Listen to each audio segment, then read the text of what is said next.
এক স্টাইলের গরুর মাংস খেতে আর ভালো লাগে না, তাই একটু ডিফারেন্ট ভাবে তৈরি করলাম। রেসিপিটির নাম হচ্ছে গার্লিক বিফ, রসুন দিয়ে তৈরি করা, খুবই মজার, আমার খুব পছন্দের, প্রায় আমি খেয়ে থাকি। তো চলুন রেসিপিটি শুরু করা যাক। এখানে প্রথমেই গরুর মাংস নিয়ে নিলাম, আর এখানে দিয়ে দিচ্ছি 2 চামচ মরিচের গুঁড়ো, দিয়ে দিচ্ছি 2 চামচ ধনিয়া গুঁড়ো, দিয়ে দিচ্ছি 1 চামচ কালো গোলমরিচের গুঁড়ো, আর দিয়ে দিচ্ছি 2 চামচ মাংসের মশলা, যেটা আমি ঘরে তৈরি করেছি। আর এর সাথে দিয়ে দিচ্ছি 2 চামচ আদা রসুন বাটা, দিয়ে দিব তেজপাতা, আর হচ্ছে 2 চামচের মতো দিয়ে দিব সয়াবিন তেল, আর হচ্ছে স্বাদ মতো লবণ। সবগুলো মশলা একসাথে অ্যাড করে ভালো মতো মিক্সড করে তারপর এটাকে নরমাল ফ্রিজে রেখে দিব 15-20 মিনিটের জন্য। আর হ্যাঁ, এটার সাথে আমি অ্যাড করেছি 2 চামচের মতো গরুর দুধ। আর এখন এই রসুনগুলো, আস্ত রসুন নিয়েছি, তো রসুনটা এখন দিব না, এটা পরে ব্যবহার করব।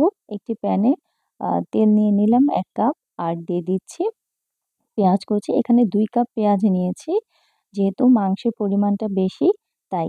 এখন এই পেঁয়াজগুলোকে ব্রাউন কালার হয়ে আসা পর্যন্ত ভেজে নিব। তো এই পেঁয়াজটাকে সামান্য একটু লবণ আর 1 চামচের মতো চিনি দিয়ে আ এটাকে বেরেস্তার মতো করে নিব। বেরেস্তার মতো করে নিলে এই মাংসটা খেতে আরো অনেক বেশি মজা লাগে। তো এখানে বেরেস্তা হয়ে গেলে তারপর মাংসটাকে এর সাথে আমি এড করে দিচ্ছি। দিয়ে তারপর ভালো করে নাড়াচাড়া দিয়ে 1 মিনিটের মতো মাংসটাকে ভেজে নেব। ভালো মতো মাংসটাকে ভেজে নিলে এতে কালারটাও ভালো আসে, আর খেতেও অনেক ভালো লাগে। তো এখানে যে পাত্রে মাংসটা ছিল সেখানে একটু সামান্য পানি দিয়ে ধুয়ে নিলাম, আর সে পানিটা এড করে দিলাম। তারপর 1 মিনিটের মতো আবারও মিক্সড করে নিয়ে তারপর ঢেকে দেব। ঢেকে দেওয়ার পর যখন মাংস থেকে তেল বের হবে ওই সময় দিয়ে দেব 1 কাপ লিকুইড দুধ, আর সাথে দিয়ে দেব আস্ত রসুনগুলো। রসুনগুলো ভালো মতো ডুবিয়ে ডুবিয়ে দেওয়ার পর এর মধ্যে অ্যাড করব 3 কাপ পানি, যাতে মাংসটা আর রসুনগুলো ভালো মতো সেদ্ধ হয়ে যায়। যেহেতু গরুর মাংস, তাই সেদ্ধ হতে একটু সময় লাগে, আর শক্ত যাতে না হয়ে যায় তাই পানির পরিমাণটাও বেশি দিয়ে দিলাম। এখন এই পানিটাকে কমে আসা পর্যন্ত ঢেকে দিলাম। তারপর ভুনা হয়ে গেলে এখন পরিবেশনের পালা। দেখতেই পারছেন কালারটা কত সুন্দর হয়েছে, আর মাংসটাকে কয়েক মিনিট ভেজে নেওয়ার কারণে কালারটাও অনেক সুন্দর এসেছে।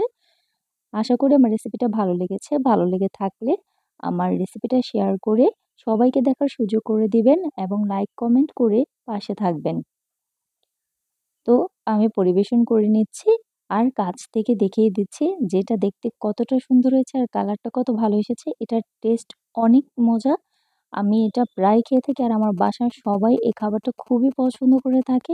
একঘেয়েমি খাবার খেতে ভালো লাগে না, তাই একটু ডিফারেন্স ভাবে তৈরি করলে খাবার খেতে ভালো লাগে আর সবাই পছন্দ করে। আজ এই পর্যন্তই।